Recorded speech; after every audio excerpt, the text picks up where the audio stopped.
तो बच्चों आप पहला दोहा देखिए। मान सरोवर सुभर जल, हंसा केल कराए, मुक्ता फल मुक्ता चुगे, अब उड़ी अनंत न जाए।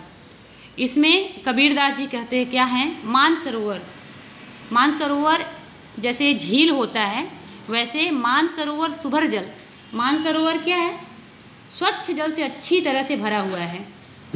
उसमें हंसा मतलब यानी कि हंस, क्रीड़ा यानी कि खेलते हैं, ठीक है, मोतियाँ चुग रहे हैं। वो पानी क्या होता है, बूंद बूंद रहता है तो ऐसा लगता है ना कि मोती गिरा है इसमें। तो मानसरोवर में स्वच्छ जल से, मानसरोवर स्वच्छ जल से भरा हुआ है और हंस उसमें क्या कर रहे हैं, केल कराएं, क्रीड़ा कर रहे हैं, खेल रहे हैं।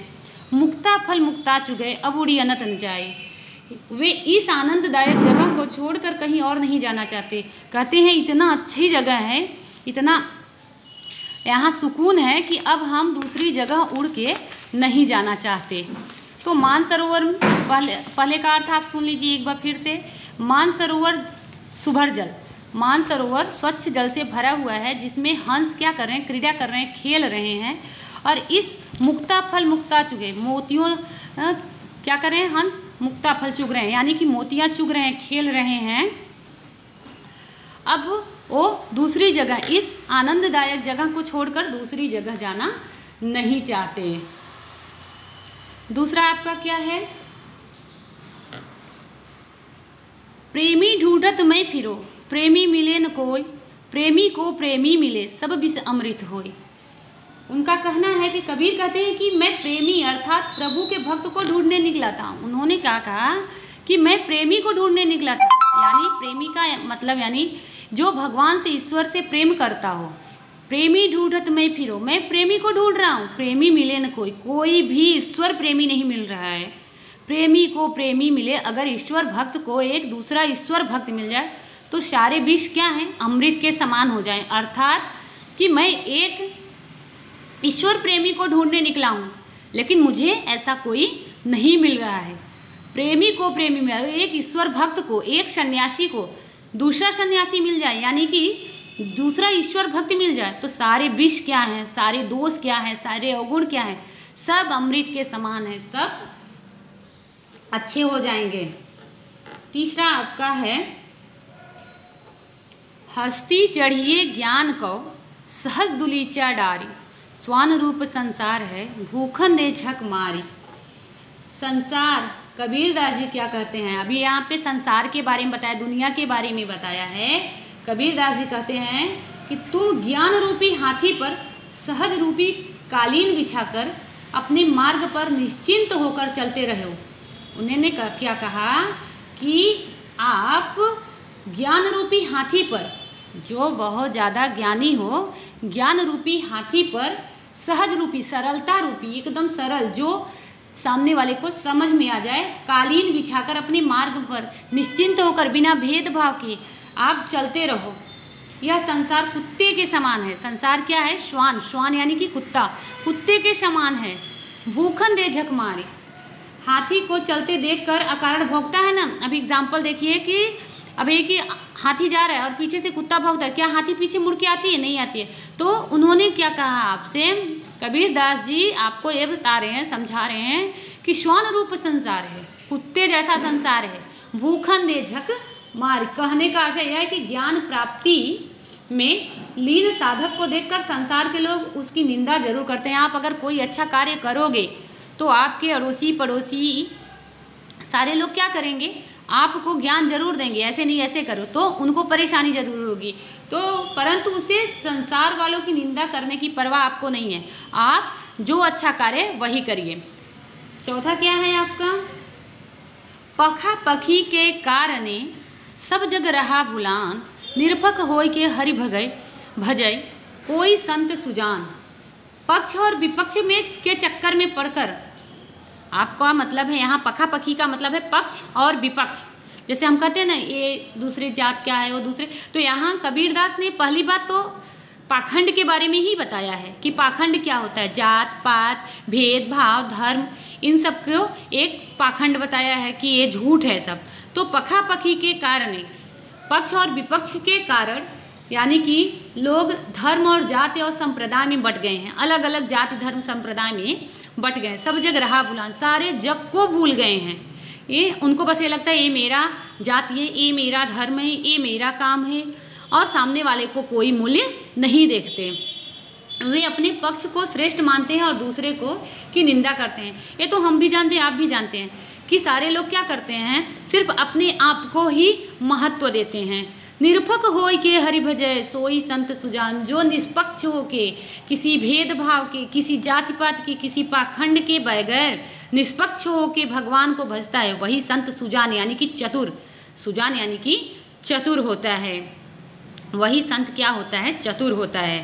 तो 5वें में आपको क्या है, हिंदू मुआ राम कही मुसलमान खुदाए, कहे कबीर सो जीविता, जो दूह के निकट न जाए।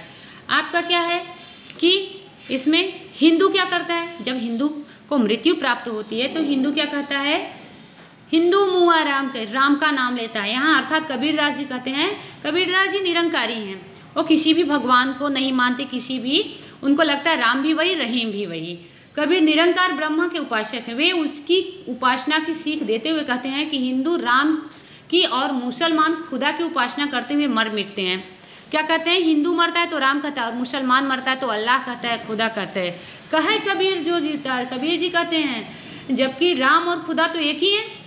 अंत में वे कहते हैं कि जो इस दोनों के चक्कर में न पड़कर, राम और रहीम के दोनों के चक्कर में न पड़कर, कहे कबीर सो जीविता, जो जीता है दोनों के चक्कर में न पड़कर, जो दूह के निकट न जाए, दोनों के निकट न जाकर भक्ति करता है, अर्थात वही इस संसार में सही अर्थ जीवन व्यतीत करता है। उन्होंने कहा कि आप ना रहीम के बारे में सोचिए, ना राम के बारे में सोचिए, सिर्फ और सिर्फ आप भगवान और ईश्वर के बारे में सोचिए, तो आपका जीवन धन्य है, आपका जीवन सार्थक है।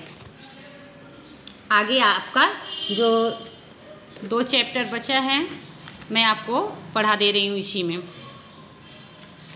ठीक है। काबा फिर काशी भया, राम ही भया रहीम, मोट चून मैदा भया, बैठी कबीरा जेम।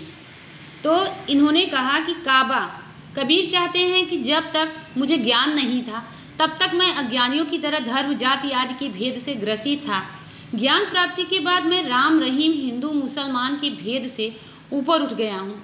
अब मेरे लिए काबा और काशी में कोई अंतर नहीं रह गया। मन की बुराइयों के कारण जिसे मोटा आटा समझता था वह मैदा हो गया, जिसे मैं आराम से खा रहा हूँ, अर्थात अब उनके मन में किसी प्रकार का भेद नहीं रहा। उन्होंने कहा हिंदू काबा, मेरे लिए काबा काशी हो गया और काशी काबा हो गया। मेरे अंदर जो घमंड था वो क्या हो गया, अभी वो मैदा हो गया, एकदम पीस गया, एकदम मेरे अंदर कोई घमंड नहीं बचा है। ऊंचे कुल का जन्मिया जे करनी ऊंच न होए, सुबरन कलश सुरा भरा, साधु निंदा सोए।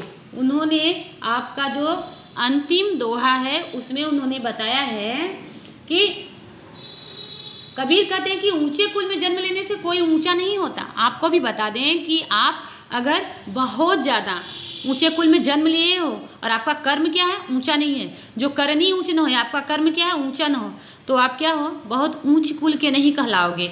सुबरन कलश सुरा भरा, साधु निंदा सोए।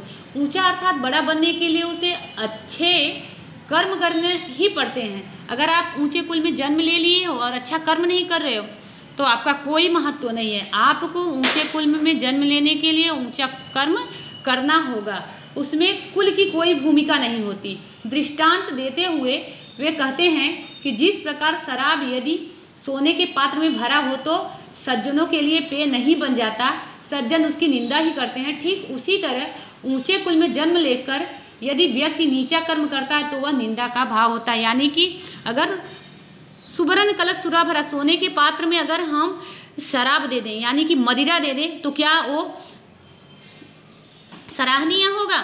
क्या हम उसकी निंदा नहीं करेंगे? उसकी निंदा तो होगी। तो इसीलिए हम ऊंचे कुल में जन्म लेंगे तो हमारी करनी जो है, जो हमारा कर्म है, उसको भी हमको ऊंचा करना होगा, तभी हमारा जीवन सार्थक होगा। अर्थात इसमें हमको तो कबीरदास ने पूरे दोहे में एक ही बात समझाया है कि हमारा कर्म क्या होना चाहिए, हमको क्या करना चाहिए और हमको पाखंड से दूर रहना चाहिए। आगे आपका जो है चैप्टर और कल मैं आपको पढ़ा दूँगी।